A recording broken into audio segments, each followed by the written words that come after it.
रंगबाज वन का रहस्य, गायब होते रंगों की कहानी। रंगबाज वन कोई आम जंगल नहीं था। यहाँ के पेड़ नीले थे, पत्तियां गुलाबी थीं और नदियां चमकते हुए सुनहरे पानी से भरी थीं।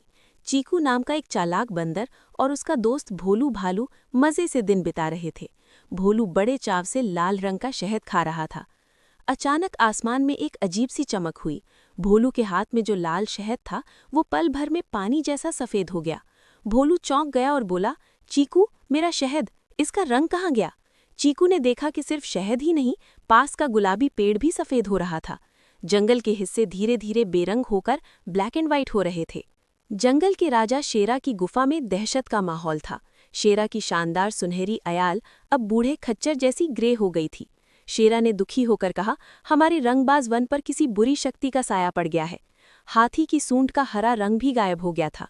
तभी चीकू ने आगे बढ़कर कहा, महाराज, आप चिंता न करें, आपका सबसे होशियार जासूस चीकू और उसका साथी भोलू इस रहस्य का पता लगाएंगे और हमारे रंग वापस लाएंगे। चीकू और भोलू सुराग ढूंढने निकले। चीकू को जमीन पर कालिया कौवे का एक चमकीला काला पंख मिला। कालिया को हमेशा चमकीली और रंगीन चीजें चुराने का शौक था, इसलिए दोनों को लगा कि चोर वही है। वे तुरंत कालिया के घोंसले की तरफ भागे। कालिया अपने घोंसले में एक रंगीन पत्थर को पॉलिश कर रहा था। चीकू ने उसे रंगे हाथों पकड़ने का दावा किया, लेकिन तभी कालिया का वो रंगीन पत्थर भी अचानक सफ़ेद हो गया। कालिया रोने लगा। चीकू समझ गया कि चोर कालिया नहीं है।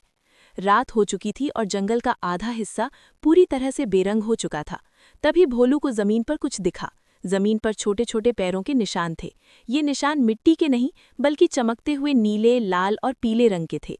ऐसा लग रहा था जैसे कोई रंगों से सना हुआ वहां से गुजरा हो।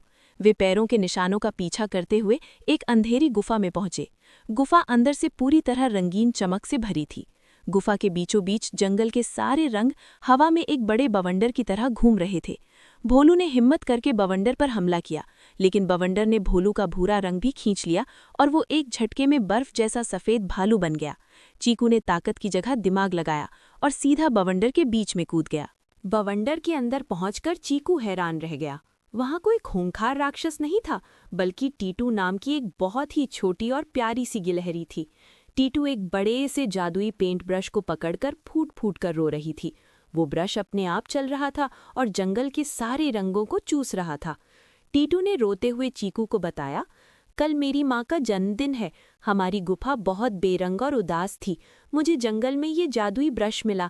मैंने सोचा कि मैं इससे अपनी गुफा को थोड़ा सा रंग दूंगा ताकि माँ खुश हो जाए, लेकिन जैसे ही मैंने इसे चलाया, ये मेरे कंट्रोल से बाहर हो गया।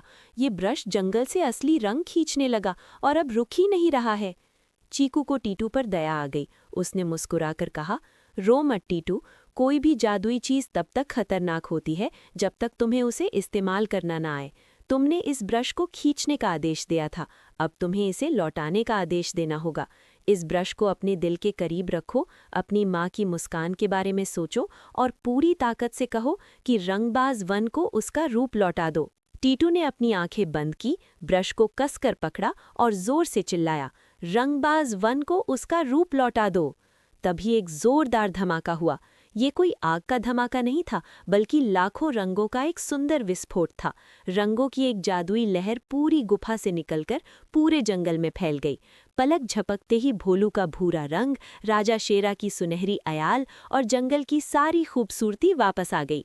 गुफा के बाहर सारे जानवर खुशी से झूम उठे। राजा शेरा ने सच्चाई जानकर टीटू को माफ कर दिया और वादा किया कि वो शाही दरबार की तरफ से टीटू की गुफा को जंगल के सबसे अच्छे कारीगरों से पेंट करवाएंगे। तभी भोलू ने अपना पेट सहलाते हुए पूछा, महाराज, रंगों की वापसी की खुशी में क्या आज रात कोई शानदार दावत होगी, वो भी लाल शहद के साथ?